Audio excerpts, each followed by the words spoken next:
I quan arriba la nit hi ha un barri on es fa de dia, la festa continua a Russafa.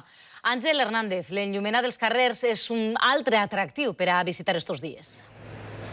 Al barri de Russafa de València hi ha 11 comissions falleres, dos d'elles en secció especial, però quan es fa de nit, quan arriba la nit, a banda de l'atractiu dels monuments, està l'atractiu de que així està la falla guanyadora del concurs d'il·luminació, que és esta aposta. Cuba Literat Azorín ha guanyat el concurs d'enllumenat del 2013 amb el disseny de l'empresa Mariano Light. S'han utilitzat 850.000 llums LEDs per a recrear el saló de ball d'un palau reial del segle XIX.